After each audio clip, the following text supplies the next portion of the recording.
Greetings, everyone, and welcome back from lunch. Can you hear me okay? All right.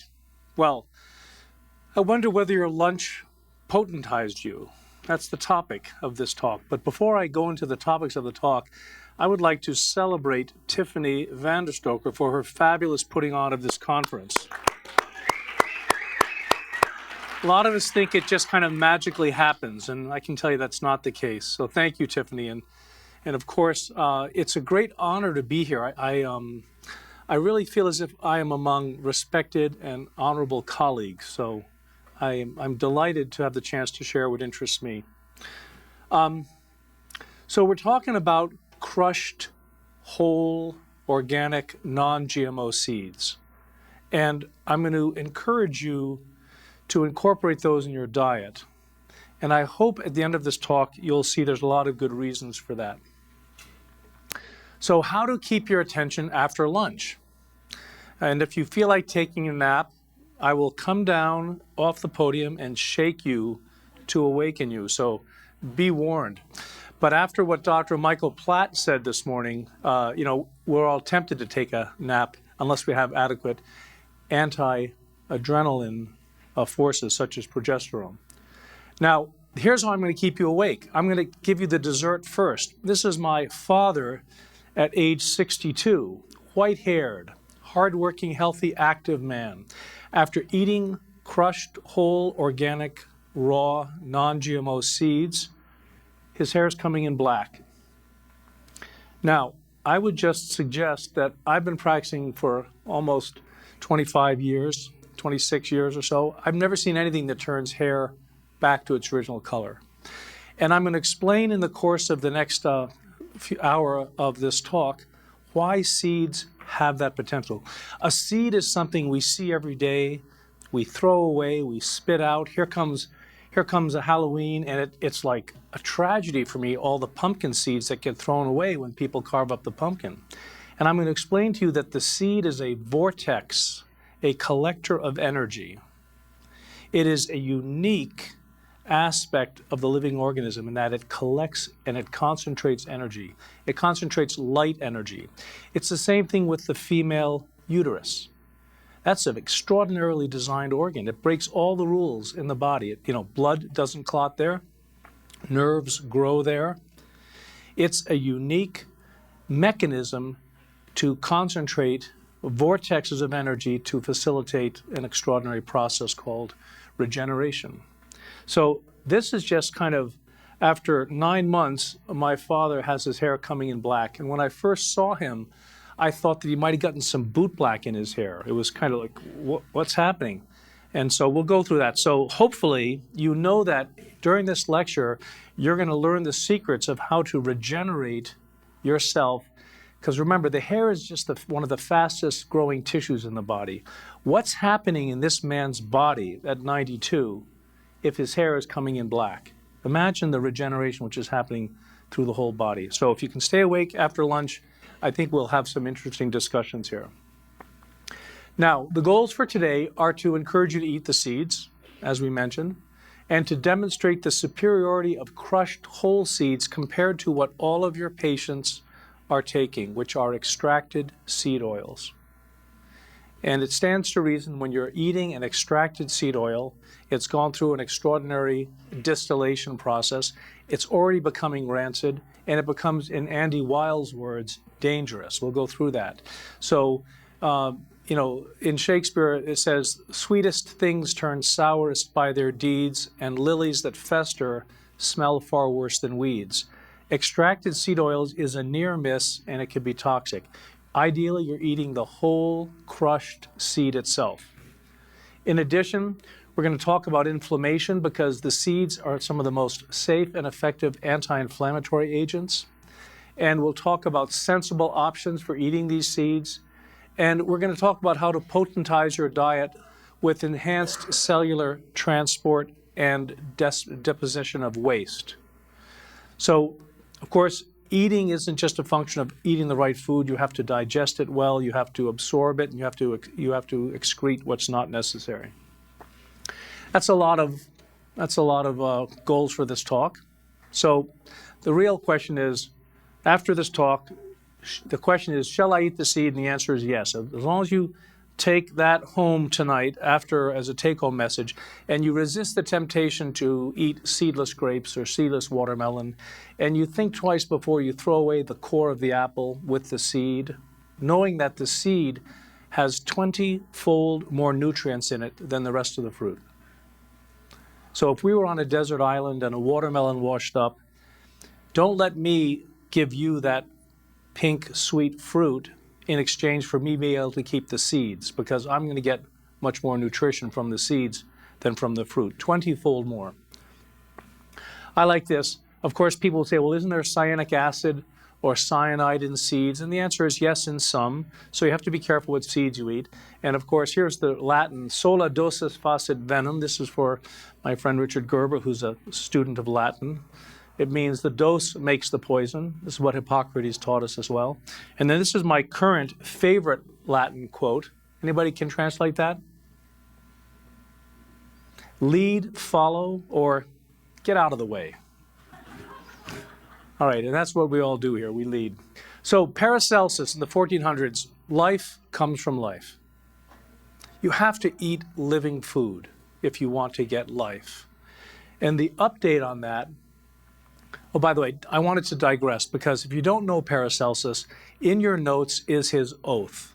I'm not going to take the time to read it now, but it's a beautiful and a superior oath to the Hippocratic oath, which a lot of us had taken. So, and then because Paracelsus had a very interesting, this is still a digression from seeds. We know that we've lost a lot of our colleagues recently.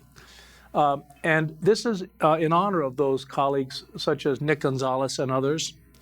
And it says the Physicians Guild in Strasbourg, Austria, wrote Paracelsus, encouraging him to stop seeing sick patients because he was not a dues-paying member of their guild. And they warned him several times, and he ignored them. If you know the history of Paracelsus, it's inspirational. And then he died at age 48. And in the 17th century, the Swiss decided that this was a pretty important human being, so they exhumed him, and they brought his body to a grave site with a tomb befitting his stature. And they learned in exhuming him that the back of his skull was crushed in a fatal manner. And a search of the Austrian Physicians Guild minutes and ledger reveals a large payment to parties unnamed, the only such entry, just before Paracelsus died. If you have any conspiratorial bone in your body, you could say that one is left to guess and whatever happened to end Paracelsus's life in such a tragic way. But in light of our current colleagues, I wanted just to call attention to that. So Paracelsus says life comes from light. Well, life comes from life. Another way to say that is you have to eat living foods if you want to be alive. And I would want you to consider that life comes from light. Now, I might be telling tales out of school here, but Michael Gerber taught me about looking into the candle. Has anyone talked with Michael about his candle gazing? Well, there are people that actually can look at the sun and be nourished just from looking at the sun. Because actually, when you eat a good organic vegetable, I would suggest the vegetable is just the vehicle to deliver unadulterated light to you. Because you and I, we are all light beings. And that's really what we thrive on. And so life comes from life comes from light, and all energy comes from the sun, and it starts with the proton. So we have to pay attention to eating light. And I'm comfortable talking with homeopathic colleagues because that's not a difficult concept for us. So let's behold the six-sided antenna that we have around us for receiving light. Think about six, right? We know that 4 alchemically in ancient wisdom is the sign of the earth. 5 is the sign of man. We know Leonardo's 5-pointed star, the man. And now we have 6 has always been a sign of the cosmos. Again, I'm delighted to have this conversation with you because this wouldn't happen in the Washington State Medical Association. So bear with me. So here we are. What are the 6-sided antennae which we can use to receive light? Well, I'm a beekeeper. So the first one, of course, is the hexagons we see in the beehive. And this is an extraordinary insect, which is, of course, under assault right now by Monsanto and Bayer. But it's a fabulous example of the light antennae. But here's the quartz crystal compared to amorphous glass. And you can see the six-sided antennae, really, which allow the quartz to be a transparent, light-transmitting crystal. And let's look at carbon, which is one of the main topics today. What is it? It's six-sided, the carbon molecule. And the double bond, I was taught early on by Otto Wolff, who was our professor of anthroposophical medicine, that wherever you see a double bond, you see light incarnate. And if you want to talk about where light gets its first foothold in the material, inanimate world, it's the double bond. Now, this is esoteric conversations, so let me try to give it some practical applications. Here is a beautiful MRI of a seed. And you see what I like to appreciate is not the husk necessarily, but really antennae. And we'll come back to the antennae on seeds when we look closely at the sunflower seed. But what we have is the seed, I've told you, has 20-fold more nutrients than the rest of the fruit, but the husk has more nutrients than the seed. And that's why you don't want to settle for extracted seed oils. You want to eat the whole, organic, non-radiated, non-GMO, raw seed, including the husk. And why don't we eat seeds? Because they're bitter and they're encased in a husk. If you think you're chewing up your chia seeds in the morning and getting any benefit, you're kidding yourself. The husk is very hard for the teeth to really destroy, so you can get at the nutrients in the husk. Really, I would suggest to you that nature doesn't want us to eat the seed. Nature wants us to eat the fruit, take a walk, and deposit the seed in a nice fertilized clump somewhere to let the plant propagate. And so when you're eating the seed, I would suggest you're really eating in the VIP lounge of nature. You're eating the most nutrient-dense, valuable part of the plant. It's hard to get it because of the husk. Now, here's an interesting concept which agronomists and plant scientists will understand.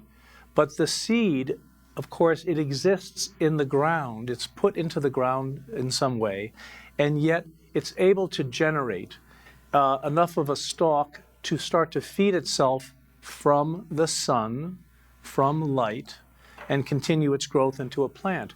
I'm going to suggest that the stored light energy sustains the seed underground until it can germinate, that the seed is actually a packet of light. Back when I showed you the venom or the bees, I mean, I'm an apitherapist. I didn't mention this, but I've always considered the bee venom to be distilled light. So the apitherapist who gives you venom is delivering light forces. There's also a lot of extraordinary biochemistry in the venom. There's apamin, which is a fabulous, very specific blocker of calcium-dependent potassium channels. It's the reason why venom is so successful for folks with multiple sclerosis.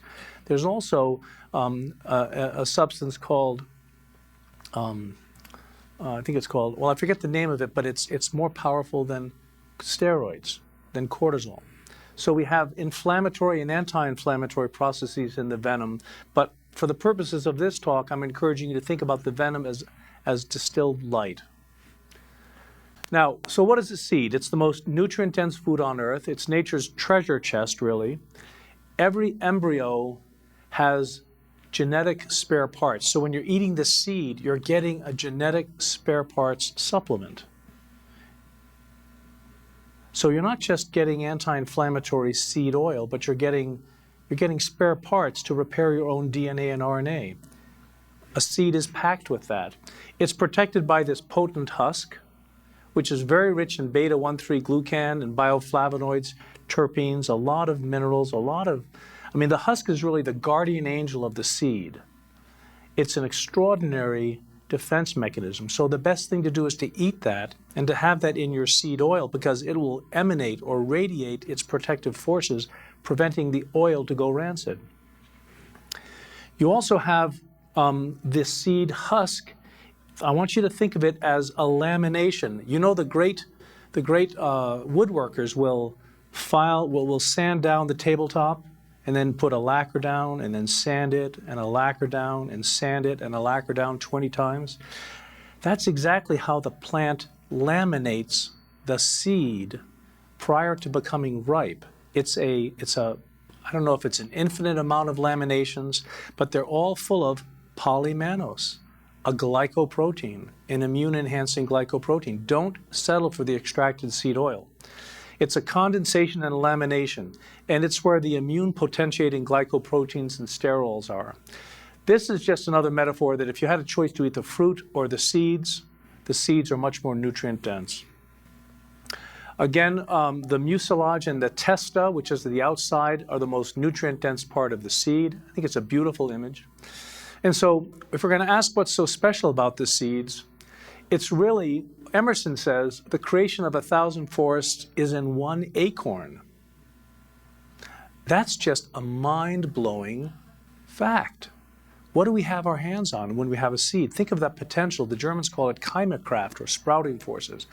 And here's a volume 21, the Pacific Coast Journal of Homeopathy. Dr. Borky, of course, was the editor in those days.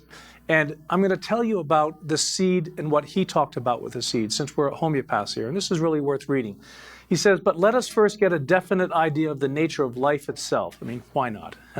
Just why not? If we're doctors, let's get an idea of the nature of life.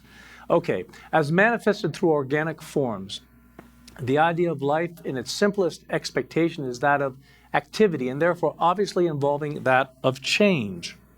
But if only change be essential to life, it may be asked, what is the condition of the seed, which remains unaltered during a period of many centuries and then is capable of awakening at last when placed in favorable circumstances, as if it only ripened the year before. Such a seed cannot be said to be alive according to our present definition of life, for it's not performing vital operations. For it is not during this long period undergoing any disintegration. It's still capable of being aroused into the activity that we call life by the application of the proper external stimuli.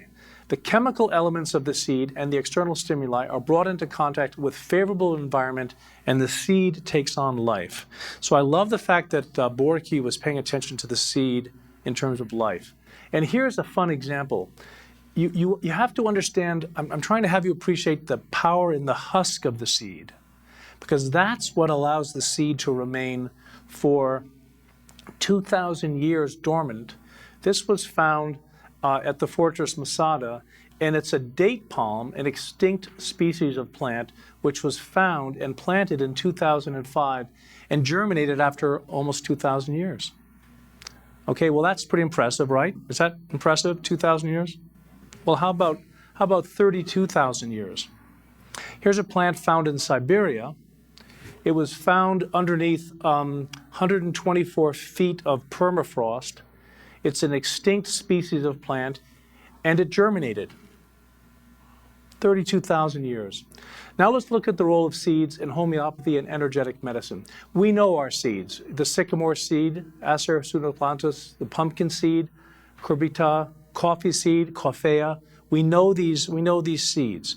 And I would suggest that if we're really interested in developing remedies, we would develop remedies from all seeds. I would suggest that if you come to me with a wonderful fruit juice from Tasmania that has wonderful antioxidant properties or something, I'd say, great. I grant you that's a wonderful juice. Can I have some of the seeds of that plant and make some remedies? We know from the mustard seed we have thiocinamin, and this is, I think it's basically a well-known solvent for dissolving scars. And of course, our favorite Nux vomica, it's from the seeds, right? It's from the seeds of the tree. Here's a picture of those extraordinary seeds. Now, anybody recognize this sculpture? Every time I go to Washington, D.C., I get so depressed. Our friend Jonathan Wright calls it Washington, DNC, where they do that operation on the taxpayers. This is the only statue in Washington, D.C. of a medical doctor, and it's Samuel Hahnemann. And if you ever get to D.C., this is a beautiful statue. It's what I call the site of redemption. So now we're going to go to Rudolf Steiner, and we're going to talk about seeds. And he says, and this is in translation, this is English, he was writing in German. When the seed, having been raised to the highest complexity, you think about potentization, right? I mean, the take-home message here is the seed is the potentized essence of the plant. But Rudolf Steiner says the seed being raised to the highest complexity has fallen asunder into cosmic dust and the tiny realm of chaos. Now, the literal word for chaos, the Greek, means lacking form, full of potential. That's chaos in Greek. And that's what a potentization is. So here's Rudolf Steiner, 1914, 1918, talking about the seed being the highest complexity. Not a high complexity, the highest complexity in life. Whether it's the sperm, the egg, whether it's whatever. And it falls into the tiny realm of chaos, lacking form, full of potential. And then the entire surrounding universe begins to work and stamps itself upon the seed. Not just our solar system, the entire universe is paying attention to seeds. And I'm going to make the point that the seed, and seed scientists understand this, is actually a vortex and collects energy from the entire universe to potentize it so it can do what it needs to do. Thus building up out of the tiny chaos that which can only be built up by forces pouring in from the great universe, so in the seed we get an image of the universe. In every seed formation, the earthly process of organization is carried to its very end, to the point of chaos. Time and again, in the chaos of the seed, the new organism is built up again out of the whole universe. Here in this seed, we have the stamp or impress of the entire cosmos. This is esoteric. I wish I could tell you that I totally understand this, and I don't. But I do think I'm eating more seeds because of this, which is the only message I really want to get to you folks is don't settle for the seedless grapes. Now, this is just, it gets better and better. The seed is an imploding, not exploding, imploding. You have energy imploding in with the seed because of the structure of the seed. The seed is an imploding, multi-step, power-generating vortex. And it's similar to the human heart and the uterus, and really all organs are created in this vortex manner. Now, this is in orange, but if you haven't heard about the fact that the heart is really a tube which has been folded over upon itself, this is a brilliant Italian scientist. This is worth looking at these YouTubes. And he actually pulls the heart apart and shows you that it comes from one single muscular tube. And a vortex, to talk about the seeds, the vortex follows the path of least resistance. That's what a vortex does. So what it creates is the zenith of vitality. The result of a vortex is the most energy-potent, light-filled, vitalized substance. All seed membranes are laminates. I told you about the woodworker who sands it and varnishes and sands it. All of the seed membranes are laminates, which create a vortex through a sieve-like effect. And what's interesting is the external laminate has pores which are larger than the next one inside, which are larger than the next one inside. So the smallest pores in this membrane laminate are closest to the seed. That's some of the structural genius of the seed, which lets it be a vortex. Seed membranes are laminates which create a vortex through a sieve effect via consecutively smaller pores. The seed is the benefactor of that vortex of light or life energy, which is really biological potentization. So we're looking at, as homeopaths, we're looking at in the plant a potentization process. Here we have our sunflower seed, which, we could just stop the lecture right now and just gaze at this, I think. But if you look at the sunflower seed, we know that seeds grow in the site of wave compression. Wave compression is something physicists understand to be a potentization of wave energy. And seeds grow in that wave compression, which creates the highest frequency of the plant. Now, if one considers the organic potentiation or potentization of the seed, the Fibonacci sequence allows the plants to create a wave compression sequence. That's what the Fibonacci system is. It's really like the opposite of a speaker which disseminates sound. It brings in energy and it compresses the energy. And sunflower seeds arise within a Fibonacci sequence, and their tiny trumpet antennae at each head impart the highest frequency to the seed. We talked about the antennae being the six-sided things in the bee venom and such, but I'm going to show you a picture here about how the plant not only arranges its seeds in a Fibonacci sequence, but its tiny antenna actually allow for the concentration into the seed. So the seed and the seed oils are the highest frequency. Think double bonds with the light force of the plant. Ormus is something we can go into, but basically we can talk about the seed process as a superconductor. For physicists, that's something where they can receive energy with no loss of energy in the process of transmitting it. That's a concentration of the seed.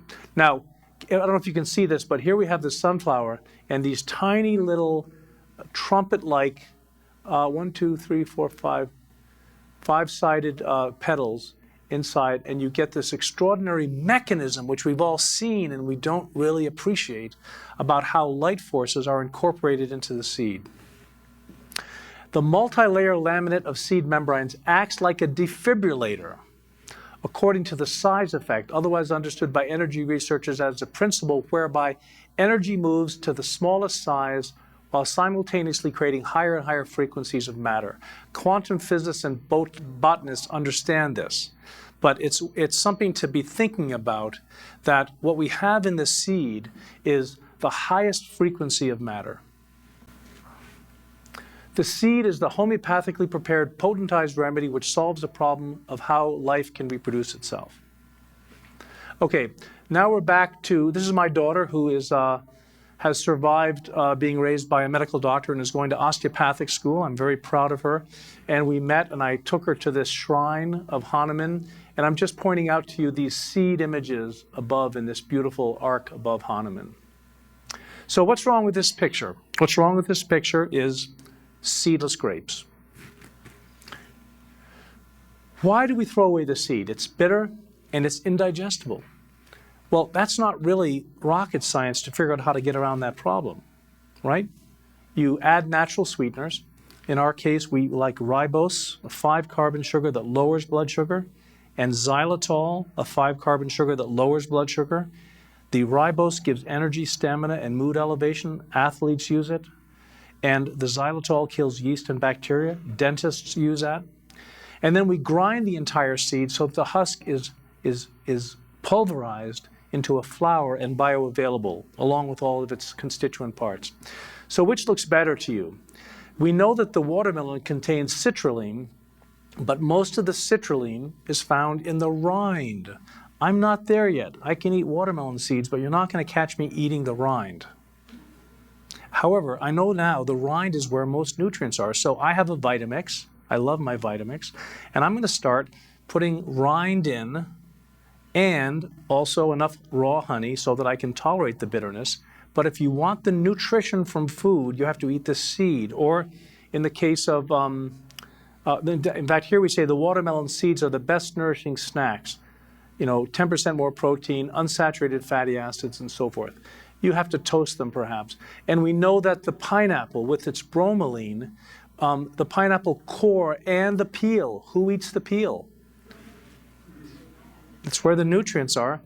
They have the 40% more bromelain per weight. And if we look at the orange, a lot of us know that there are a lot of bioflavonoids in the scuzzy aspects, but I didn't know until recently that the peel of the orange has twice as much vitamin C as the fruit. Now, this person wasn't talking about the seeds of the orange. I guarantee the seeds of the orange are the most nutrient-dense part of the fruit. Now, So now the problem is a lot of us, we can't eat the rind because it's been pesticided and so forth. But if you can get organic, that's where the nutrients are. So all this looks healthy. This is the right type of bread where there's no flour, all seeds and nuts. Pumpkin seeds, don't let your kid throw away the pumpkin seeds on October 31st. And I'm going to tell you that the best smoothies are made from not just adding avocado, but actually putting the pit in with the Vitamix, okay? And if you haven't seen a pit, pay attention. There's a tiny thin membrane on the outside. The rest of it's all meat. It's highly edible. It's bitter, so you have to add a sweetener. We know about drinking seeds, of course, coffee and pomegranate. And so here's the challenge.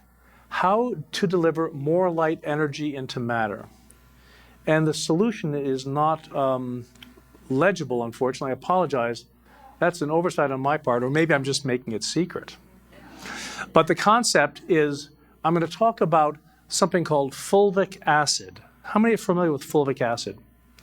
I read about it years ago as that something which a plant root has at its disposal to make the minerals in the soil bioavailable. But what we're talking about in the back of the room, my colleague Jeff Griswold, who's really a fantastic plant scientist, has developed some products I want you to all become aware of. And he's been able to, from my perspective, bring more light energy into and resident upon carbon atoms than anyone else that I know of. Now, here's a tree that he was treating. It's basically a dead tree. If you see Jeff after my talk, he can give you perhaps a better picture of this. But death in this tree, and then after putting his light-filled carbon, we call it living carbon technology, on this tree, it blooms again. He'll tell you the story. The landscapers were astonished. 30 days later, here are the blossoms. Certifiably dead, now blossoming. Here's something called slime flux disease, something that arborists know about, considered incurable. After putting, this was actually on a golf course, ornamental crabapple trees, and the expert prognosis was there's no cure, we're going to have to pull these trees and burn them. And what Jeff did is he said, I tell you what, let me use it as a trial case. If it doesn't work what I'm doing, I will buy the tree and I'll remove it at my expense. I think the manager of the golf course said, that's a good plan because I know it's dead and I'd rather not have the expense of removing it. So he let Jeff treat it, and the result was a cure. And I like what Jeff said. I said, what did the experts say? And he said, they hung their jaws on the top of their feet. So here's an interesting ratio, 1 to 2 to 1. And that's the ratio of a healthy carbohydrate. What that means is sugarcane, for example, is 16 to 32 to 16. That's sugarcane, a natural carbohydrate. If you look at your maple syrup, if you look at your apple juices and so forth, it's 1 to 2 to 1. But once you process that sugarcane, it becomes 12 to 22 to 11. Again, nature doesn't like near misses. I don't think that Michael this morning, Professor Platt talked about the difference between progesterone and progestin, but progestin is a near miss of the natural progesterone, and it's toxic. And it's what the pharmaceutical companies are trying to get you and your wives to take. But Mother Nature doesn't like near misses. And when you're feeding somebody food which has the ratio of anything other than 1 to 2 to 1, you're not feeding them living food. Processed carbohydrates like sucrose, corn syrup, and so forth, which are not 1 to 2 to 1, they're not life-sustaining. And where do you get 1 to 2 to 1 ideally? It's in the seeds. Living Carbon Technologies invites you to ponder these questions. Why is fecal matter not life-sustaining? I mean, if you look at the biochemistry of fecal matter, it should be life-sustaining. Something isn't present anymore that was there. I would suggest it's light. Nutritionists might call it something else. What's the difference between the carbon in a living tree and charcoal, or the carbon in a burned tree? I would suggest the light has left. We saw that when we put a match to it. The light takes off. Okay? Light gives us life. How do you nourish how does food nourish you? How does it give energy? We hear about what I call the sun eaters, and there's air eaters. There's people who can be nourished with light, bypassing that messy process of consumption and digestion. And then the question is, we talk about various essential amino acids and so forth. Maybe carbon itself is an essential nutrient. There's more to understand when you talk with Jeff in the back of the room. Now, how much energy is packed in one seed? How is the light energy stored? The double bond is where the imponderables are incarnate. And so what Jeff taught me is that when wise tree farmers have to transplant a tree, maybe the person wants to have not a sapling but a big tree in their yard, right? So someone orders maybe a big palm tree. The secret is to throw into the roots a whole can of alfalfa seeds. So before you put the tree, the big tree now, a sapling may not need this, but a big tree in the hole, you throw in a bunch of these alfalfa seeds, and they actually give light/life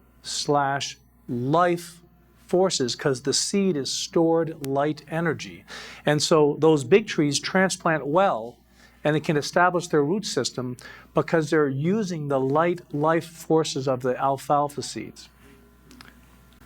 Now, fulvic acid, a water-soluble organic substance of low molecular weight derived from mineral-rich humus, often found in surface water. It's a powerful electron donor. Now, fulvic acid is something that a lot of people don't pay attention to, but it's a quite interesting substance. And it does all these things. It's an antioxidant and a free radical scavenger. It transports nutrients in and waste out of cells. It enhances absorption. So if you're taking a multivitamin and you take fulvic acid with it, you'll get more bang for your buck. It's a potentiator of bioavailability. It restores electrochemical balance to the cells. But I really want you to focus on the fact that it rescues the citric acid cycle from anaerobic glycolysis. It restores respiration on the citric acid cycle. It delivers oxygen. Humic acid is often the source of fulvic acid. It's an excellent chelator. It's a powerful detoxifier, and it gives you sustained energy. We're talking about bioactive or living carbon. It's almost an oxymoron. How can you have living carbon? But I told you about the tree's carbon versus charcoal and so forth. So if you can enhance the life-sustaining capacity of the carbon, you have something where you have an active carbon, and that the oxygen involved becomes stabilized. So unlike hydrogen peroxide, which effervesces immediately, this product will deliver stabilized oxygen molecules. And I know of nothing else on earth that can do that. So it's worth studying this. And they carry such an enormous amount of energy that they enhance virtually anything they are bonded to. So I want you to think about the fact that something as mundane as carbon, we've all heard that carbon is essential for life, but now we have a sense of why. I think it goes back to the fact that we have that six-sided, that carbon needs to be in a six-carbon molecule to be functional. The six-sided antenna, that is our antenna for life. And we have some products that I want to introduce you to, which enhance the oxygen transport, enhance the stabilized oxygen, reverse Krebs cycle from lactic acid and so forth. There's a product called Cell Detox Assist. This enhances the metabolism of proteins and helps with DNA and RNA synthesis, increases mitochondrial production of energy. It all has to do with the fact that these products are created by a potentized carbon molecule, which is what homeopaths can appreciate.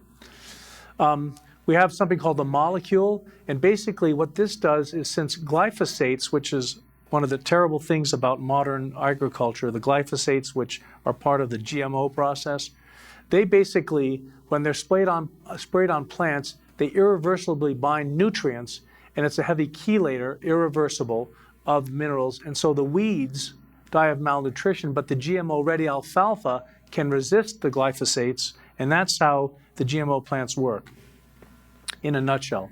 And also, it's interesting that GMO makes formaldehyde. You can actually test the plants for formaldehyde and see whether they're GMO or not. So the solution, this molecule, selectively tears apart the glyphosates. This is a huge thing for people who are concerned about GMO nutrition. It's a proprietary mode of action, but Jeff can give you some insight into that. Totally safe binding and releasing, no tissue deposition on the way out as it's moving stuff out. And it liberates the minerals which had been retained and not bioavailable, and it enhances the mitochondrial power plant function. So that's the molecule. Deep cleanse we'll talk a little about. So I just want to remind you, carbon is to life as an iron trellis is to the rose plant.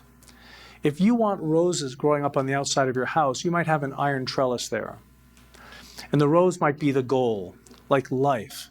But if you understand what's going on at Living Carbon Technologies, it's like you can have almost an infinite amount of iron trellises occupying the same space off of the side of your house, and you get an infinite amount of roses. That's the carbon technology which is now available.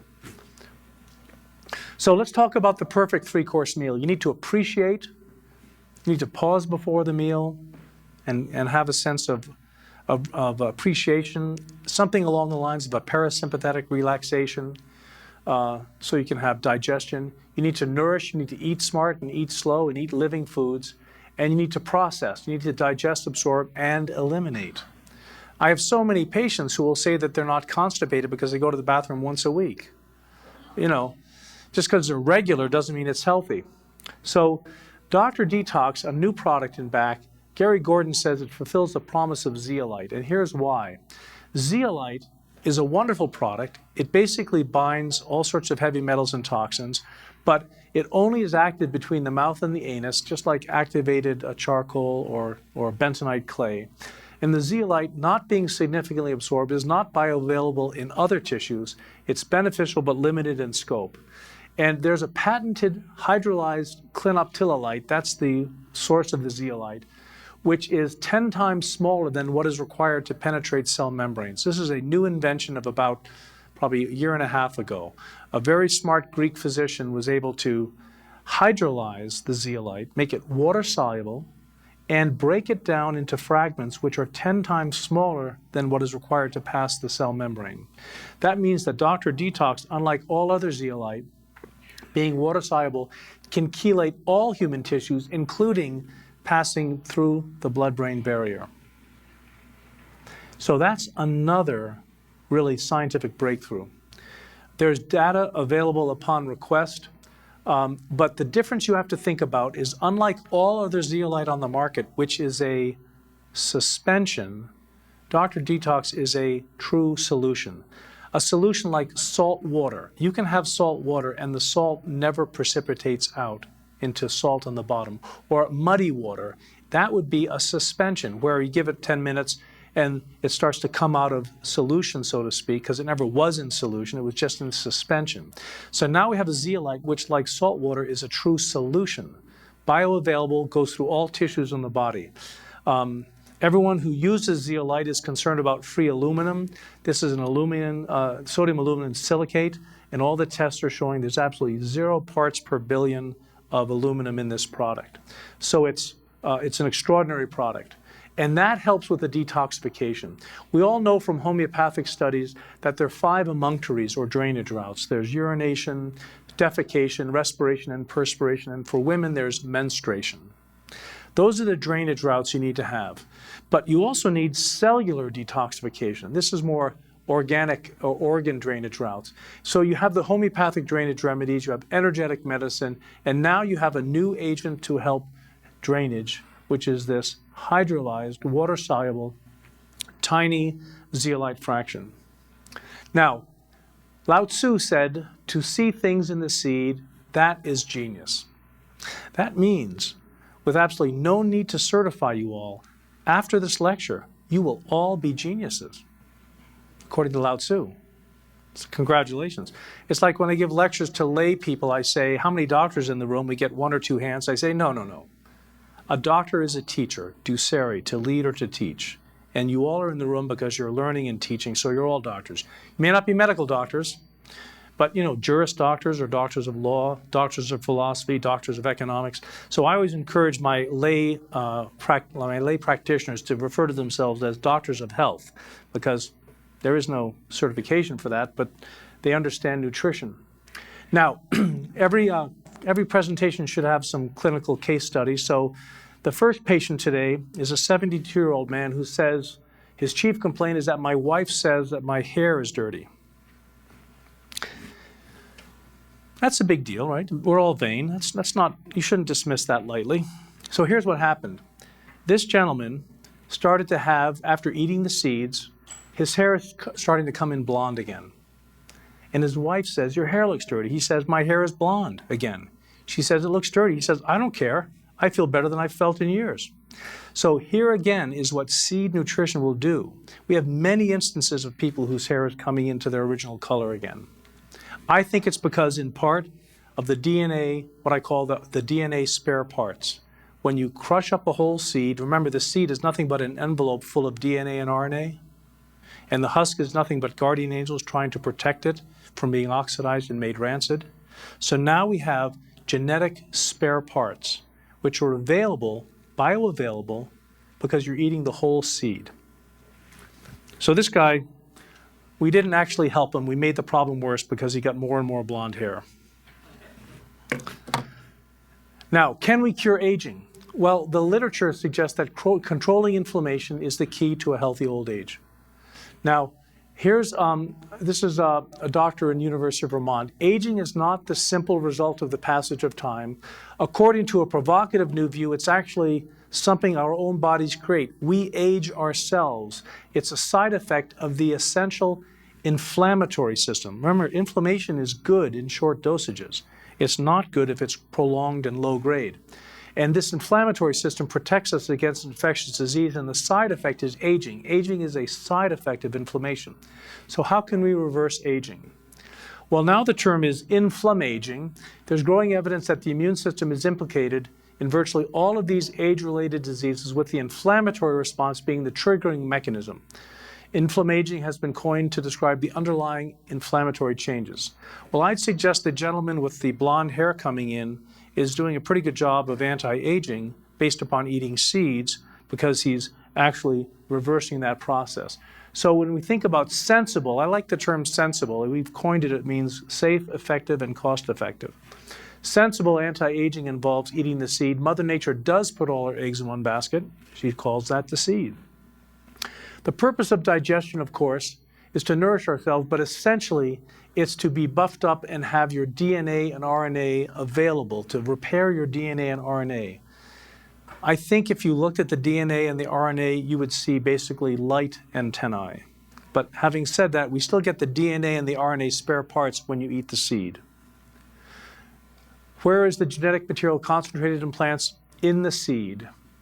So here's my father again, 62 years old, all white hair, no complaints, no illnesses, no medications. And then what happens is this. At 91, 92, his hair is coming in black. He still walks every day, still active. And here's some more pictures. These are really quite extraordinary. They're coming in black. So I checked out more of that. So this to me, after the talk, if anyone else knows anything that turns hair back to original color, I'd like to know that, because I'm thinking this is the only thing I've seen, eating seeds. Now, this is my mother. And so, Mom, how are you doing? And I saw there's a little bit of black hair coming in the front, but we all know that the hair grows fastest in the back. That's where we bald last, because that's where the most circulation is. There's some energetic acupuncture meridian reasons as well, but that's where the best growth milieu is for hair in the back. So I said, turn around. And sure enough, white hair on top, black hair at her occiput after eating the seeds. So we know about inflammation being the silent killer, whether it's Alzheimer's, diabetes, arthritis. They're caused by various things, but they're driven by inflammation. So if you want to be effective at not having people suffer, you need to address inflammation. Here's a very provocative reminder. Inflammation is not just painful joints, as I was taught many years ago. You know, this person's inflamed because he's in pain. It's the source of underlying all degenerative illnesses. Cardiovascular inflammation is much more serious a risk factor than blockage of any arteries, right? C-reactive protein. Cancer metastasis is an inflammatory process. Anyone with cancer, the primary tumor rarely kills people. It's the metastatic process, and that you can shut down with anti-inflammatories. I'll go into that in some detail. Schizophrenia and all psychiatric illnesses are driven by inflammation. Okay, here's a leukotriene receptor study. They found that if they could block the leukotriene receptors using an asthma drug of all things, where is it? Cellular. The asthma drug Cellular has rejuvenated rat brains, making old rats perform as well as young rats in tests of memory and cognition. It also encouraged the birth of new brain cells. Cellular, an asthma drug. Well, what do we know about asthma drugs? They're mostly anti-inflammatories, right? Sure enough, what they find is that it's the low-grade inflammation of the brain which is implicated in the brain-related disorders. And to tackle both problems, brain degeneration and the inflammation, Dr. Eigner targeted a set of receptors in the brain that, when activated, trigger inflammation. If you shut down inflammation, you give your Alzheimer's patients a fighting chance. You can prevent Alzheimer's if you shut down inflammation.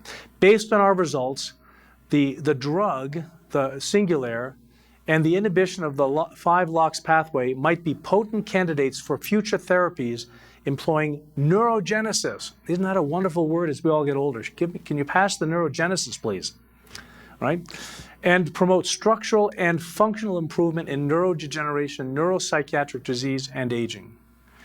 Now, I guarantee they're going to come out with a fancy, very, very expensive drug, which will be an anti-inflammatory, based on the studies, but why not just eat the seeds?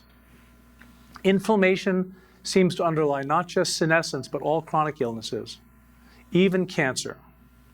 So here's May 2015 cover, and the whole article was devoted to the fact that inflammation drives psychiatric illness. If you don't know that, please pay attention to that, because there's an epidemic of bad prescriptions for psychiatric illnesses in this country.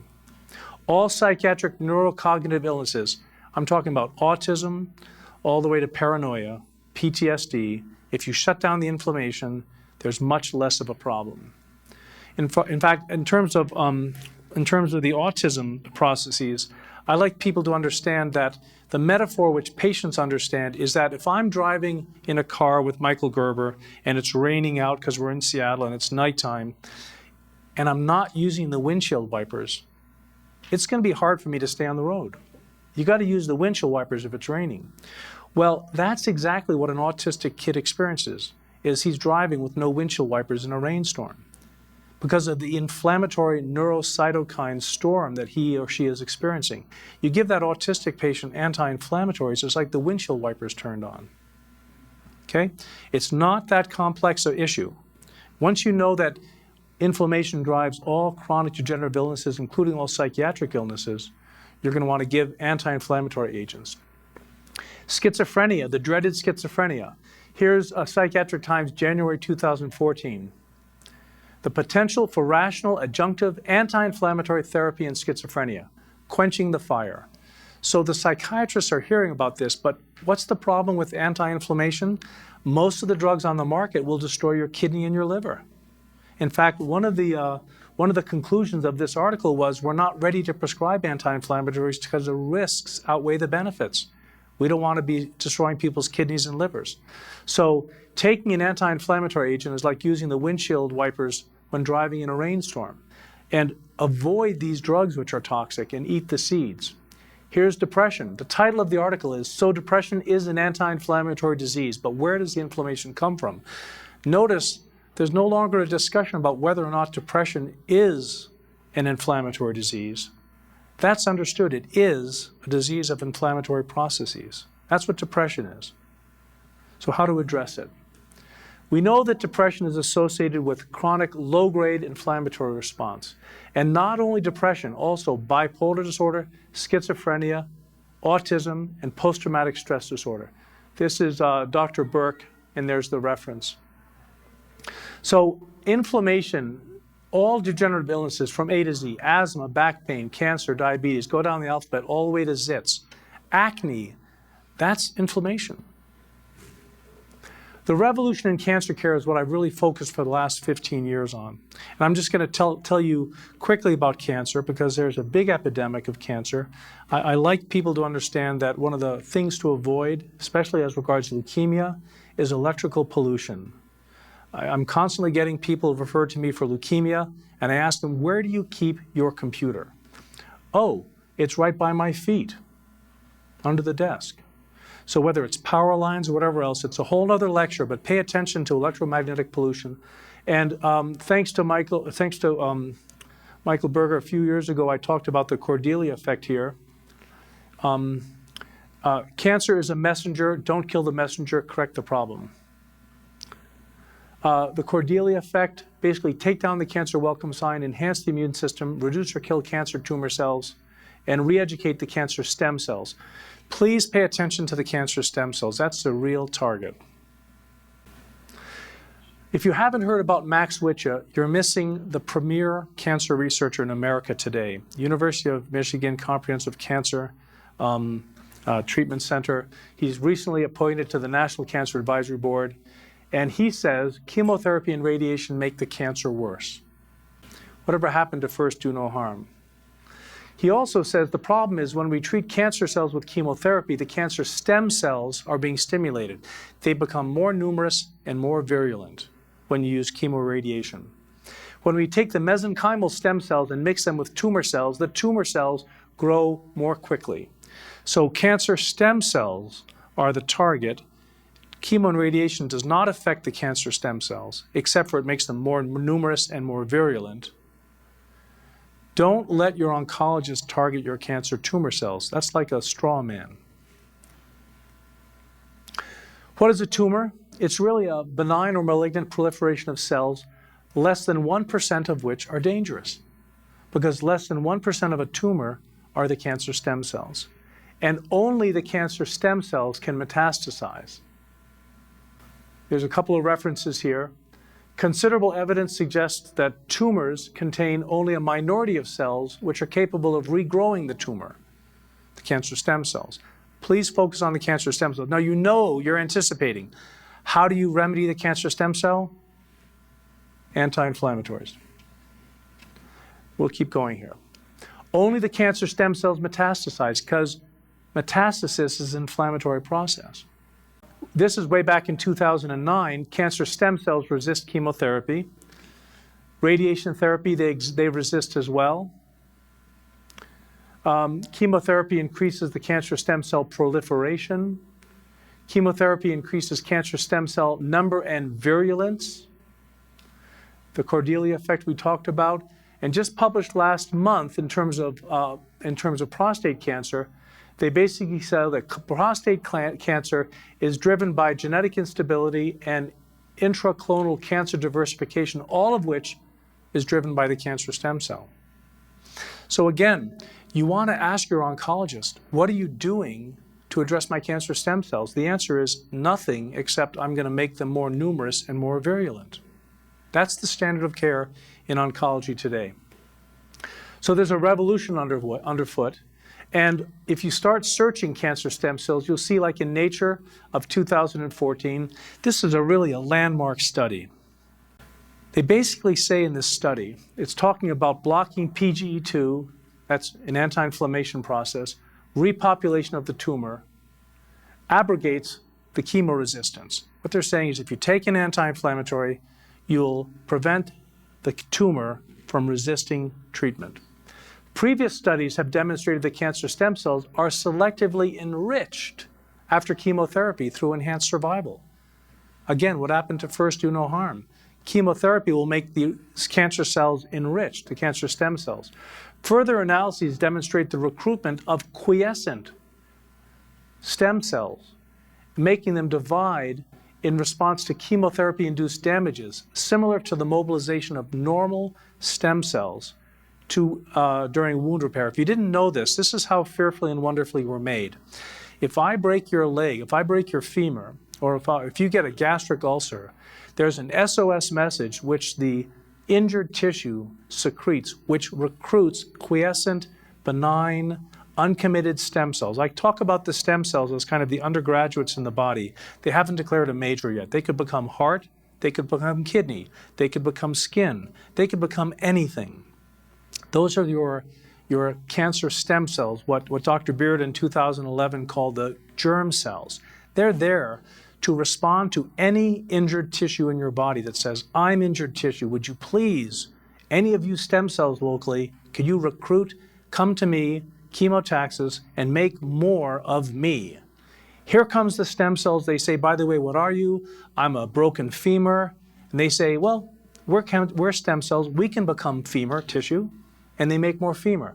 Or they can make more gastric mucosa or whatever. But when you target a tumor very selectively with chemotherapy and radiation, that tumor is also injured tissue, and it's you. It's kind of doing some crazy stuff, but it's your tissue. And that tumor secretes the same SOS message. It's interleukin 8. And that message says to the stem cells, the good stem cells in the area, would you please come and become more of me? And they say, sure, that's what we're here for. By the way, what are you? Well, I'm an adenocarcinoma of the breast. Ah, we can make more of that. Do you see how that happens? That's how chemotherapy and radiation, by injuring your tissue, stimulates your tissue to emit an SOS message, which recruits good stem cells to the dark side. They become cancer stem cells. Okay? This was published in Nature in 2014. And they said, while chemotherapy effectively induces killing or apoptosis, it paradoxically, one could say lethally, promotes neighboring stem cell repopulation. They're admitting in Nature, December 2014, that chemo and radiation makes your cancer worse. This repopulation can be abrogated by the PGE2 neutralizing antibody and the Celebrex drug, Celebrex, right? Which is a drug-mediated blockade of PGE signaling. This paragraph says anti-inflammatories shut down this repopulation of cancer stem cells. Why would you take Celebrex, which, like Vioxx, in my opinion, should be off the market, when you can eat the seeds, when you can eat natural anti-inflammatories? And they conclude, in vivo administration of the cyclooxygenase 2 inhibitor, Celebrex, celecoxib, effectively abolishes the PGE2 and COX2-mediated wound response gene signature, right? It blocks the SOS.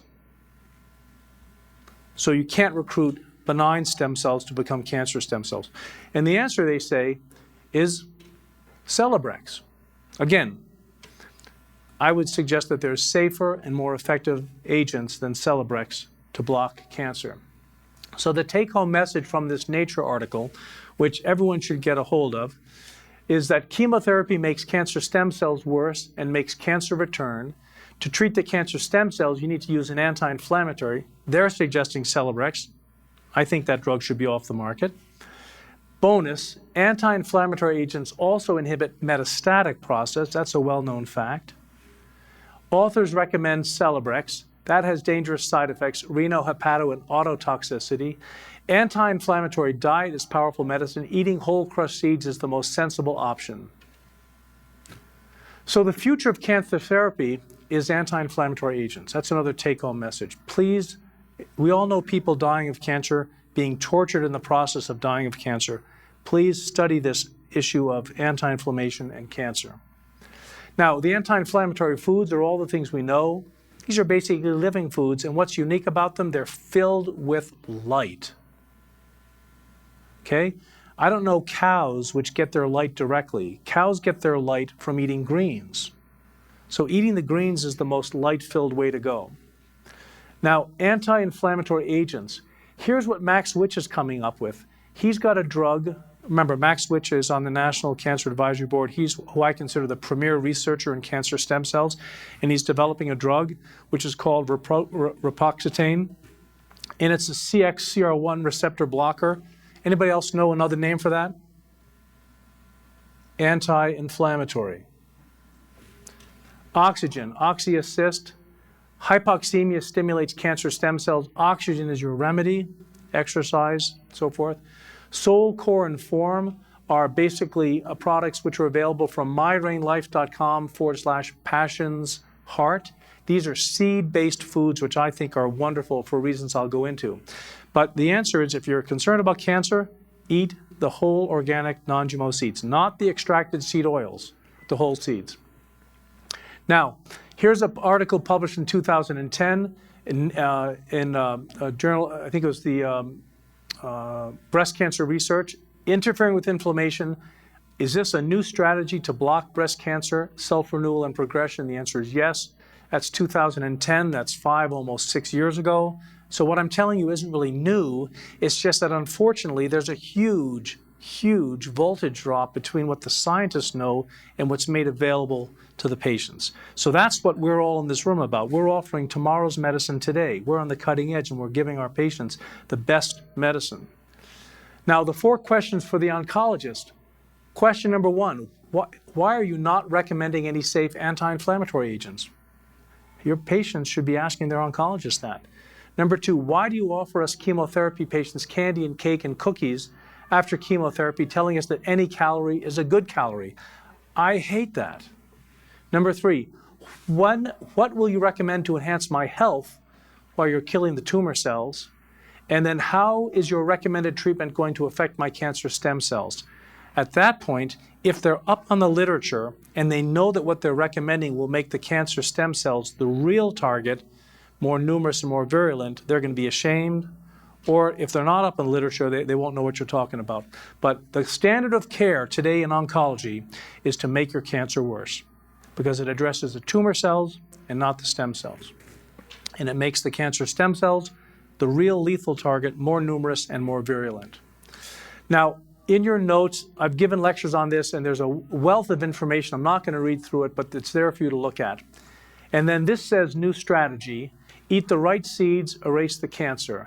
Now, I would like to be on record as saying that any plant that's alive today on Earth probably has anti-cancer properties. You know, whether it's the Easter lily, which you may know, like all trumpet plants, has a glycocyanide product, because if a bug gets in there in the Easter lily or the trumpet plants and dies, the plant has to be able to dispose of that. So there's great remedies in the Easter lily. There's great remedies in all sorts of plants, except for maybe lawn grass. All these plants, I think, will find cancer remedies. It's just that nobody's spending the money to look and see whether crab apples have anti-cancer remedies, for example. But be warned that they're all around us. You wouldn't get to be a plant on Earth today without cancer remedies. So we know about the Laetrile. We know about the FDA has made the purchase of Laetrile supplements almost impossible to obtain. The research of amygdalina is just fabulous. This is a seed-based anti-cancer product. And then in The Secret of the Pharaohs, From Here to Eternity, we talked about black cumin seeds, a product I knew nothing about, the plant, the black cumin seeds. It was found in the tomb of the Egyptian pharaoh Tutankhamun, and I have a friend who says the black cumin seed is so valuable, it's the one thing no self-respecting pharaoh would be caught dead without. So if you were a pharaoh and you were going to go into the afterlife, you had a lot of black cumin seeds with you. Now, the literature is huge, and I knew nothing about this, but thymoquinone, which is an extract, stimulates cancer suppressor cell P53, right? Cancer tumor suppressor gene P53. That's kind of the holy grail for oncology, is if you can stimulate the cancer suppressor gene P53, black cumin seed does that.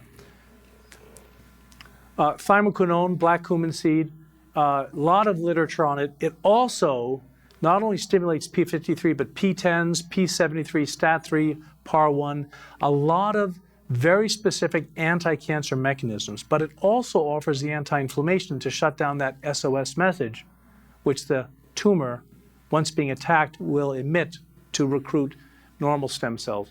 So the question is, can you have your cake and eat it too? And the answer is yes. I'd like that to be a seed flour cake, but the answer is yes. And here's what happens with the black cumin seed. And I'm mentioning this because the black cumin seed is the #1 ingredient in 2 of the products in the back of the room, but not just the extracted seed oil, the whole seed. And here's a study which shows that thymoquinone, a potential cure for inflammatory disorders and cancer, the combination of the black cumin seed and conventional chemotherapeutic drugs gives you greater killing effect of the chemo drug while reducing the side effects. You can have your cake and eat it too. So maybe the oncologist says, grump, grump, grump, I don't want you to take anything except for my chemo drugs. Well, you can say, well, oncologist, with all due respect, theoretically, if I took something which actually made your chemo more effective while at the same time giving me less side effects, would you object to that? Here's the reference. What about radiation therapy?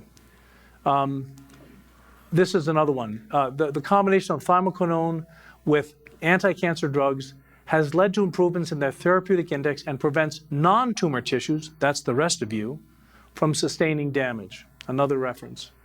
And here's the radiation piece. Nigella sativa, the black cumin seed, and glutathione may be beneficial in protecting you against radiation. So eat the whole seed. Don't throw away the best part. Now here's what's very beautiful. This is an immature apple, and the seeds are white. As the apple skin becomes red on the outside, the seed is being laminated on the inside. It's the most energy-intensive process that the plant goes through. And this didn't ever make sense to me. I knew that good farmers of fruit trees would knock off a bunch of the fruit when it's immature because they want to not have the tree overburdened. And I always thought that the risk is if you were greedy and didn't knock off any of your immature apples, that you just get smaller apples. The answer is no, you get worse apples because the tree is trying to laminate the seeds of all the apples, and that's the most energy-intensive thing that the plant does. So give the plant a break, knock off a bunch of the immature apples so that it can do its job of ripening and laminating the seeds. Here's a mature apple.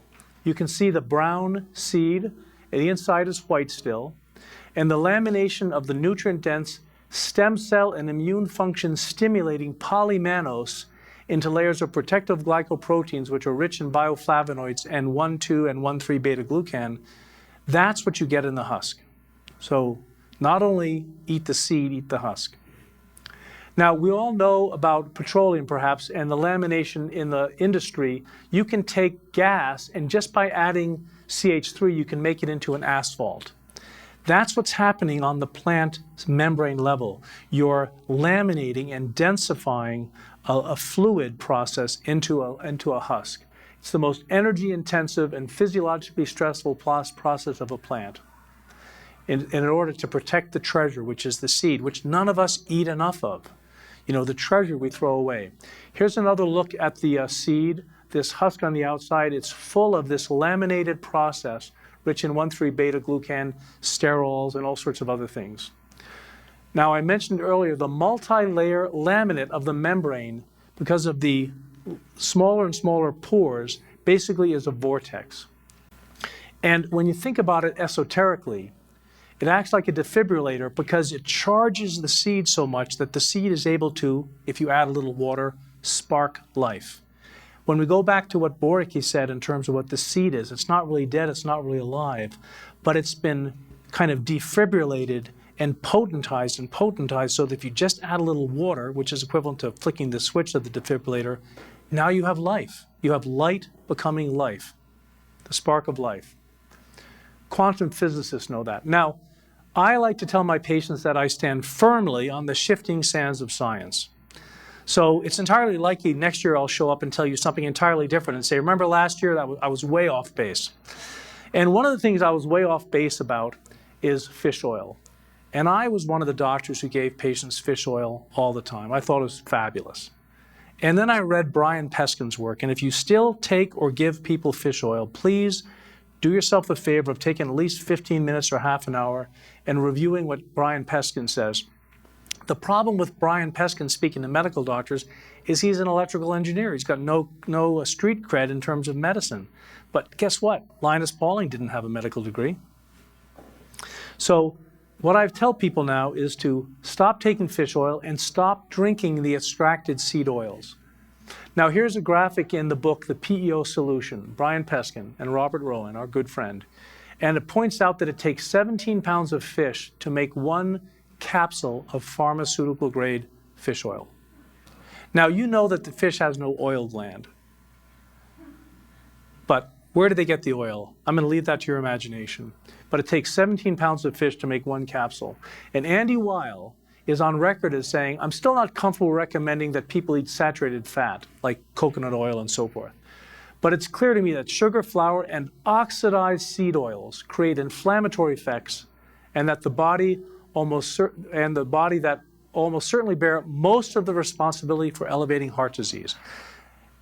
Oxidized seed oils, that's what you get if you buy liquid extracted seed oils and you open up the cap and the air hits the oil and the clock starts ticking. So Andy would say, if you buy a pint of flaxseed oil, halfway through the month, throw it out, because it's doing more harm than good. Nature prevents freezing by creating an alcohol or an elongated fatty chain acid. DHA and EPA are long-chain fatty acids acting as antifreeze for cold water fish.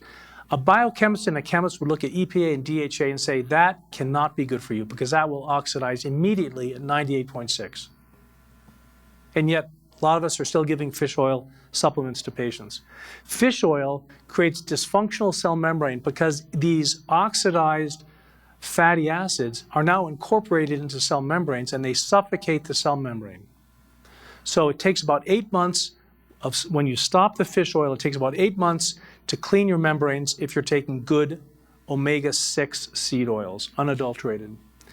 Now, these are things which are common sense. If you're going to buy extracted seed oils, you know, dark bottles, keep them cold, and so forth. But the best is to buy organic, non-GMO, whole, raw, unsalted seeds and nuts, which are over 50% oil, and freeze them and grind them every day in a coffee blender so that you have fresh ground seeds. That's the best option. If you're doing extracted seed oils, you go through all this process. It's very intrusive, invasive. If you're doing the whole crushed seeds, you just buy the whole seeds, freeze them, grind them, and eat them. The take-home message is don't simply eat the seeds, eat the whole seeds. Now, here's something that looks pretty good to us, right? So here's the test. Would you eat this or would you eat this? Well, I'm still struggling because this looks pretty good. Avocado and honeydew. But this is more nutrient dense. So none of us are going to eat that unless we blend it up and in some way take away the bitterness and get the husk to be bioavailable. But here's the fun. Back to our avocado. When I make smoothies at home in my Vitamix, I take the whole organic avocado and I drop it in. Seed, husk, skin, everything. Here's what happens to an avocado pit within a minute of cutting it open. It is highly reactive to being oxidized. These are very precious fatty acids. Here's the recipe. Get some nuts, make a nut milk, add some raw honey, add the entire avocado, add some nutmeg, some vanilla, and ice. Blend it up. By the way, I like organic ice. How many of you guys use organic ice? Yeah, that would be the stuff without the chloride and the fluoride. And that becomes a great smoothie enhancer. Now, this is my daughter when she had a sunburn, so we rubbed on the seeds, the seed oils. And this is me. I used to always get sunburned and peel every year. Ever since I've been using these products in the back of the room, if I'm going to go out and play in the sun, I hope we're clear that sunscreen is not a good thing for anybody, right? But you don't want your skin to burn. Why do people get skin cancer? It's because sun hitting skin, which is full of oxidized fatty acids, becomes cancerous. If your skin is full of omega-6 fatty acids, and by the way, the ratio of omega-6 to omega-3 fatty acids in the skin is 1,000-fold more omega-6, think seed oil, than omega-3, think fish oil. That's why you can rub seed oils on your skin like this, but you wouldn't want to do this with fish oil. And here's my lovely wife, Laura, having harvested some cherries on the top of a 16-foot orchard ladder. And she reached for that one cherry too far. Think Eden, think women. And she made the decision to just step off the ladder at 16 feet rather than to be a big mess. So she ended up fracturing her calcaneus. But we didn't know she was fractured for about a week because she rubbed the sole, which is the 3 seeds, drink in the back, which goes transdermally, and she had very little pain for the first week. So transdermal is very beneficial. Now, no one will argue that this is best. Eating fresh, eating organic. Here's the little kid sucking out coconut milk from a coconut. That's the best. Here's the product sold in the back, which kids love, And it's the more sensible option because you just aren't going to have people being able to do this all the time. It's not practical to be eating this way. So the best practice is to buy bulk, organic, non-GMO, non-irradiated, raw, living seeds, chia, hemp, whatever, pumpkin, grape, raspberry, lemon seeds, all of these seeds. Freeze them because you will not be able to grind them finely enough if they're not frozen. They become a gooey mess. Freeze them in a glass bottle, and every morning grind a tablespoon of each in a coffee grinder and eat immediately. Don't grind them on Monday morning and have that be your whole week's supply. The ideal thing is to do that. Now the problem is yours truly and 99% of the people in the world won't do that. It's too much work. It's the best thing to do, but convenience regards compliance. Soul is the product which is already the whole seed already ground up, the black cumin, the black raspberry, and the Chardonnay grape seed. Core for detoxification has the milk thistle seed, much more powerful than the milk thistle. That's liver detoxification. And the cranberry seed, that's urinary tract detoxification. And it also has the black cumin seed, and it has all sorts of vegetables in it. And the form is for anabolic restoration. It's a protein powder made from seeds. So whereas I am on record as saying the best thing is to grow your food in the organic garden and eat them fresh, that's a tough thing for most people in the world to do. So here's a sensible option for your patients, is to have these products. Now, Soul gives you 8 to 10 servings of organic fruit, 3 servings of organic cold-pressed oils, and 8 to 10 servings of organic vegetables in one 2-ounce packet.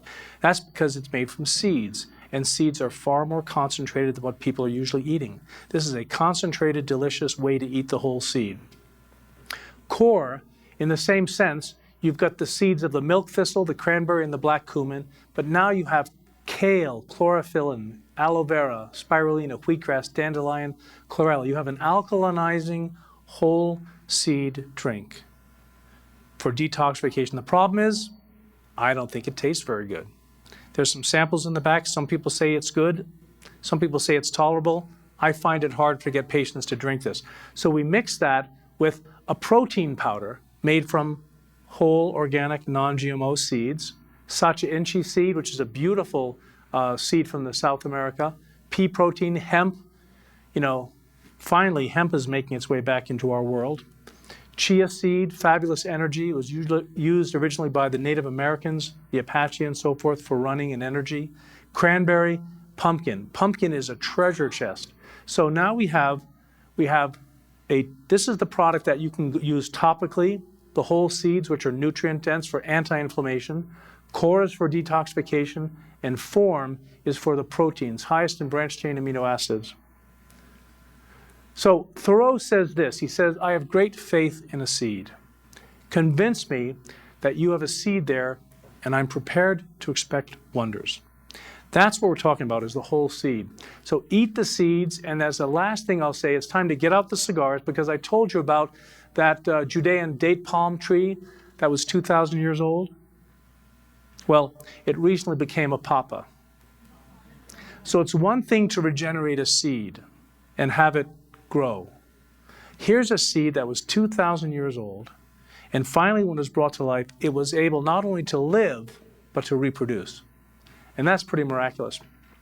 So thank you for your time. I have no idea whether I've gone over. I don't think I have, but I'm happy to take questions. It's been a pleasure. Thank you very much. What would be a good source for purchasing non-GMO seeds? Well, and organic seeds? This is a moving target. That's the great question, because the source I got it from yesterday, today they might be radiating it. I mean, you really have to be vigilant. Right. But your goal is to have organic, non-GMO, non-radiated, raw seeds. And unfortunately, even today, our organic certifications don't mean a lot. The company Rain that makes the core and the soul and the form, they've had to turn back numerous batches of seeds which were labeled organic because they test every batch and they weren't organic. So I can't really tell you, I wish I could tell you what a good source is.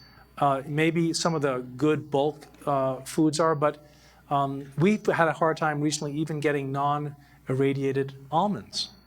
Okay. So if anybody does know a good source, just please Please. grab the microphone and share it.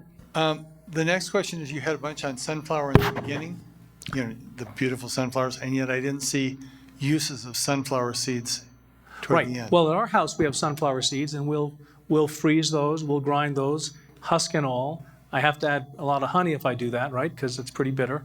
But you can eat all these seeds. The products we feature today didn't happen to have the sunflower seed in it. I gave you that as an example graphically of this Fibonacci spiral, which the point I wanted to make is that the seed itself is the recipient of a vortex of energy and light energy. So it's the repository of the best source of light food. Got it. Thank you. But it's a fabulous Thank you very seed. much. Yeah, thank you.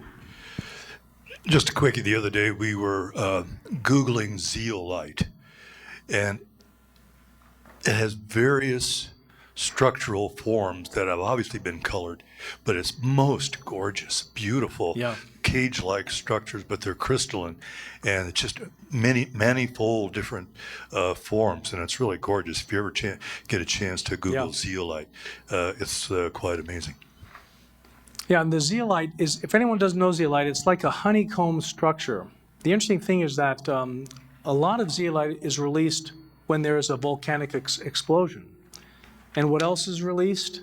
A lot of toxic heavy metals, mercury, lead, and so forth. So in a way, when you have a volcano, it's the world is designed such that when the toxins are brought into the environment, also the zeolite is brought in.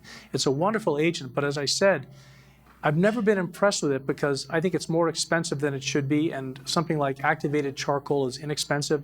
And since zeolite only works from the mouth to the anus, activated charcoal has been my treatment of choice. But now we have a product which is hydrolyzed clinoptilolite fragments. It's a zeolite fragment, which is small enough to go everywhere, is water soluble, and so it's like having a million cleaning ladies go through every tissue in the body.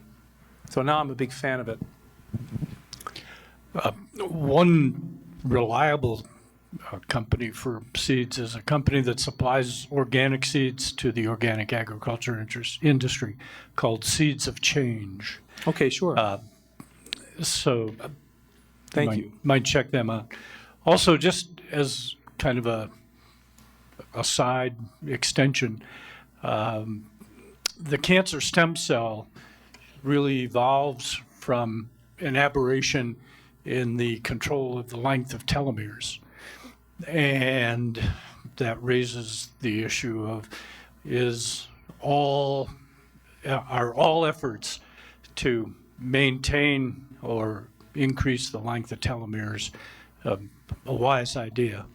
And to your really brilliant talk about seeds and their manifold benefits, part of that telomere biochemistry involves maintaining the integrity of something called a shelterin complex, which requires both fat-soluble and water-soluble antioxidants to maintain the balancing mechanism for ensuring the appropriate length of telomeres during growth and development. Yeah, thank you. And telomeres is all the rage now, and it's very worth studying. I would suggest that the telomere, in general, the understanding is the longer the better, but you've pointed out a good issue on that. Think of the telomere as an antenna for light. That's what they really are. Just to clarify more, the seeds that we're allowed to eat, you talk about eating the whole seeds. So it could be anywhere from eating a lemon seed to persimmon seeds. I mean, anything that you eat, we can eat the seeds too. Are there any seeds that we should be aware of that we shouldn't be eating? Well, we know, thank you for that. At the beginning, I introduced the question of poison being a question of dosage. And there is some cyanide in some of the rose seeds, including apple and some of the related seeds. I've never heard of anybody having trouble eating those seeds, but there's a theoretical concern. So I don't know. There might be a seed out there which is toxic. I haven't run into that. If anyone does know of any toxic seeds, that'd be interesting. I'm not sure if a whole Nux vomica seed, for example, might do us in. So we have to be careful.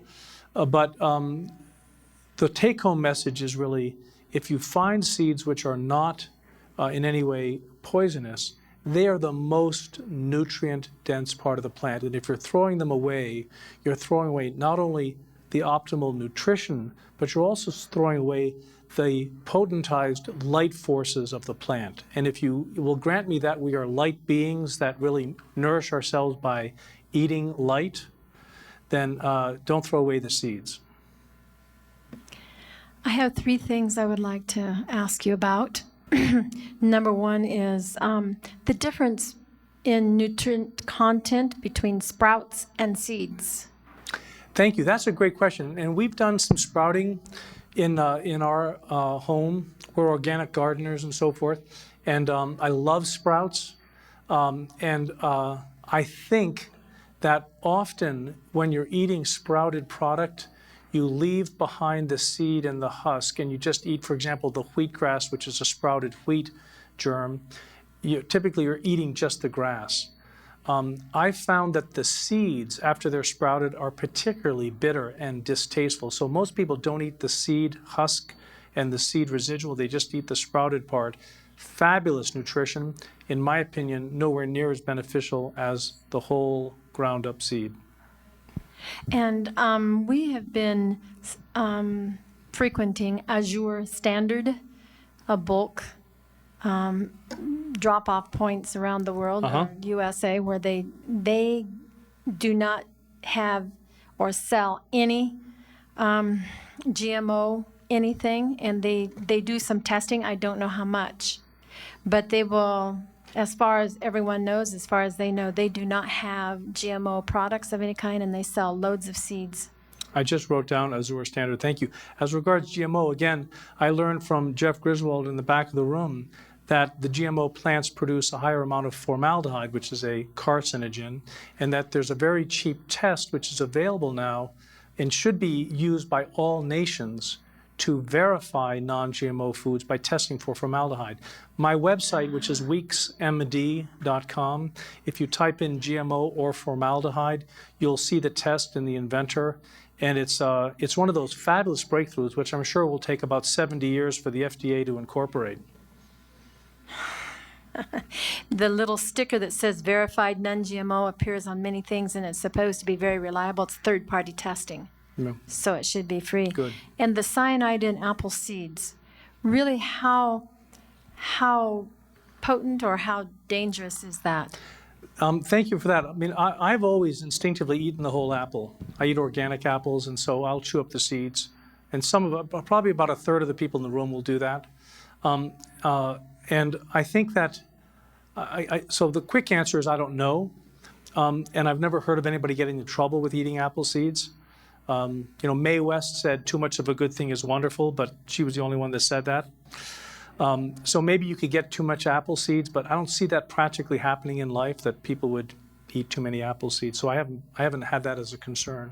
And again, I'm suggesting that there probably are some seeds out there that wise people say don't eat. So I want you to, the first side really said eat the right seeds. And so if it's like mushrooms, if you're not sure what it is, probably don't eat it. Thank you for the questions. Great. Thank you, Dr. Weeks. It's fascinating. I'm wondering what's up with the idea of the cancer stem cell? Aren't we talking about the stem cell and its ability to provide a benefit for a living cell around it based on its epigenetic effect? Is it a different cell than the stem cell that regenerates a healthy tissue? This is such an important question, and I have studied this for about past 8 years. I've been lecturing on this. I have a great friend and teacher, Otto Wolf. When someone asked him a question he didn't know the answer to, he would say, that's a great question, and I don't know the answer to that. And if memory serves me, I don't think I've ever lectured on that topic. So I don't know the answer to that, and I have lectured on the topic. And I think at this point that I would suspect the answer is that there are stem cells. This is what Dr. Beard taught us in 1911. And these stem cells he called them germ cells. We're loaded with them as part of our embryological development. And then they are available to be recruited to go to the site of injury. And I believe what's happening is that if they're recruited to repair a kidney or a heart, these are the stem cells which now people are delivering to people. If you have heart problems, you could go get some stem cells for your heart. Those are just programmed to become whatever the injured tissue is. The problem is when the injured tissue is your own cancer, when that tissue, which is allowed to also secrete that SOS interleukin-1 inflammatory cytokine message, it will recruit what they call quiescent or benign or uncommitted stem cells. And instead of coming to the area and becoming and recreating more tissue which is healthy, they actually recreate bad cancerous tissue, and they make the problem worse. I understand. That's my understanding. They're pluripotent, and Right. they will support whatever level of cell development is around them if they're recruited to do that. But if there was a cancer stem cell, then every fetus and developing infant would be loaded with reasons for cancer to be developed from their stem cells. I Yes, just don't think it's a so word I'm that trying has to meaning. trying to answer this more clearly then.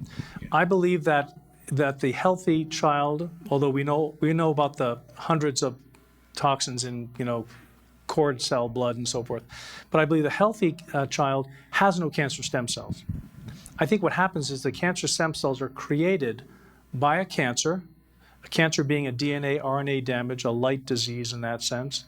And then when the cancer is attacked by the immune system or by the chemoradiation, in defending itself, because it is now injured tissue, it will recruit normal healthy stem cells, and then they go over to the dark side, and then the body has the first cancer stem cells.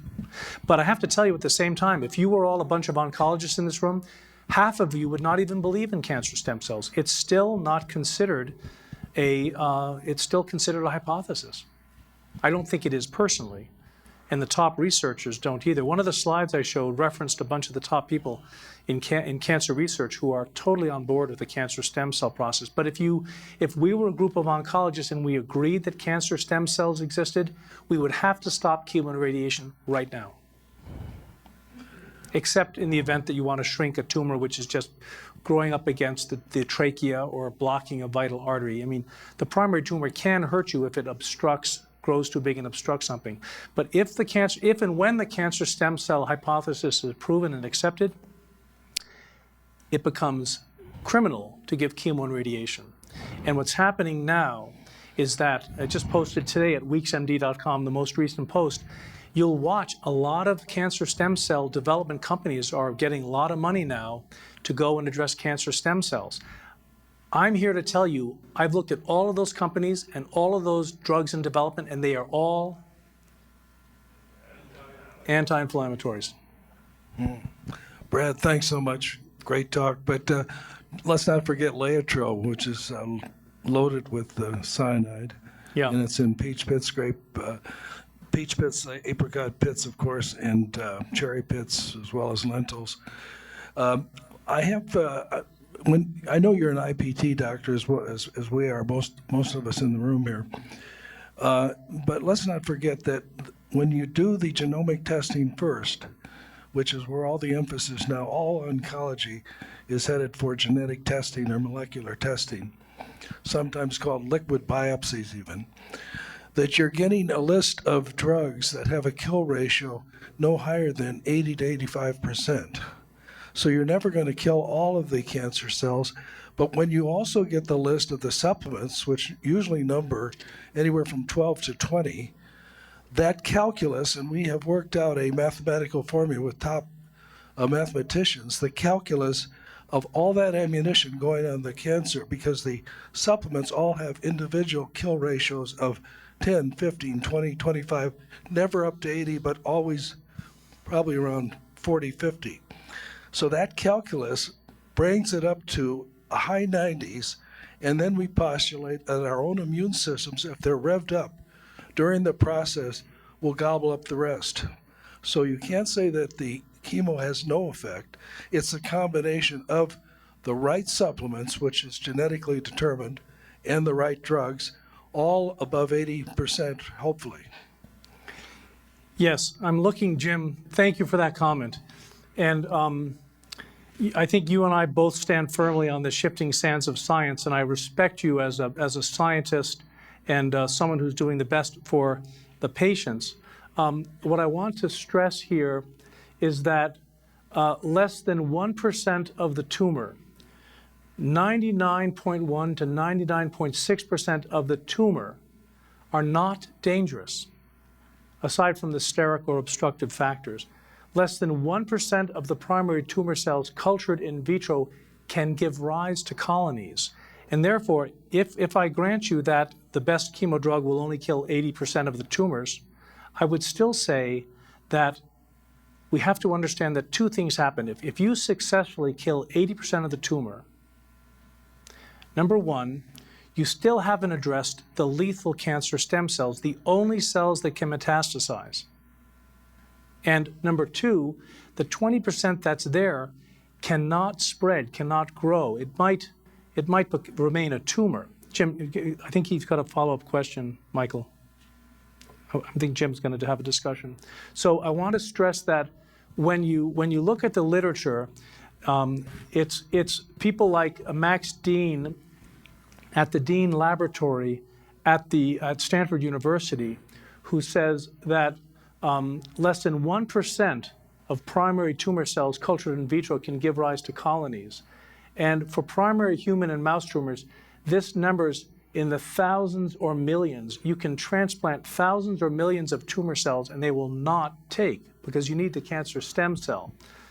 Brad, can I just interrupt a second? But Yeah. really, you're looking at circulating tumor cells. These are the bad guys that they're harvesting out and growing in vitro, culturing, and then tearing apart genetically. So those are the bad guys. Those are the 0.1% or whatever you want. Jim, I'm going to take as much time as you want, but I believe if you read what I'm reading, you will realize the circulating tumor cells are harmless. It's the cancer stem cells. Brad, you're going to have to then explain complete remissions and partial remissions, and you haven't done it. We could go into that. But when you look at the current literature, and it's shocking because as an IPT doctor, Jim, and you know I'm one of the 3 doctors in America certified to teach other doctors about IPT, I never give IPT unless I'm giving powerful, safe, and effective anti-inflammatories, because when I know that I'm selectively targeting the tumors, which is a great thing for the person who's not comfortable with a big tumor, you want to shrink that tumor, that I'm harming the patient unless I'm blocking that interleukin-8 inflammatory cytokine message wherein the tumors which are being attacked are recruiting stem cells to become cancer stem cells. IPT is wonderful as long as we're targeting at the same time the cancer stem cells and not letting the injured tumor recruit good stem cells to become bad stem cells. And you and I know about the circulating tumor cell tests and stuff, and I'm intrigued at the two sides are not having an understanding here in terms of coming to the table, but you have some of the top researchers. I'm going to show you this again because this is a good, here. These are the people, and you've heard about,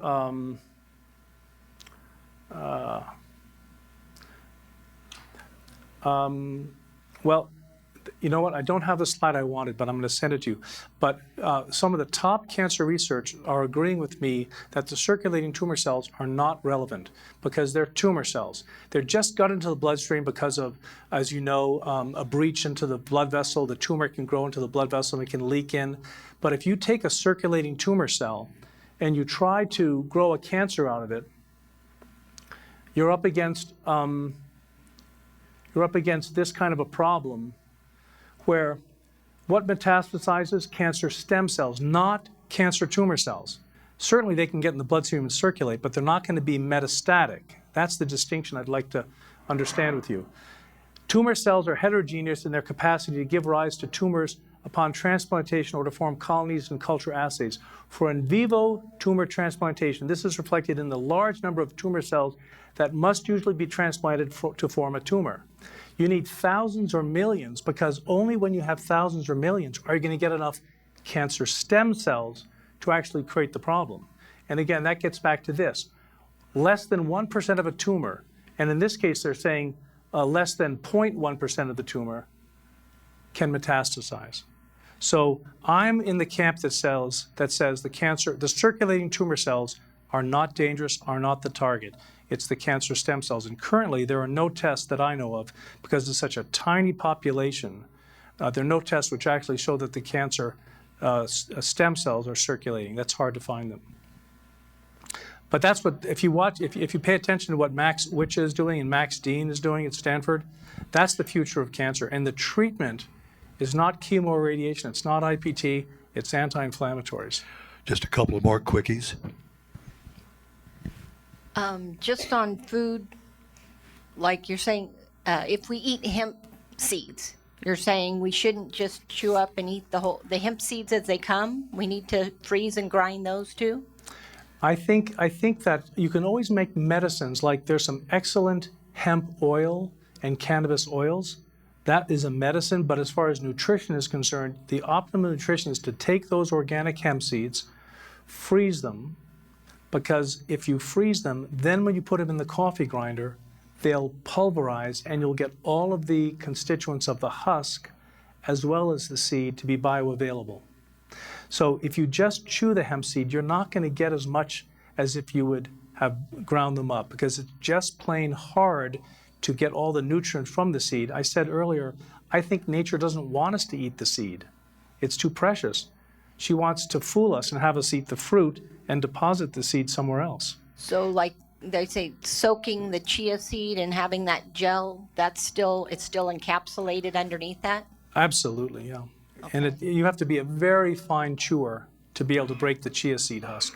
Okay, then what about like soaking your almonds? Like that becomes a live food and you have it sprout? Is Yeah, in that fact, the best way, or do we have to grind up our almonds too? Well, certainly you get enzyme activation by soaking, and a lot of farmers will soak the seed before they plant the seed.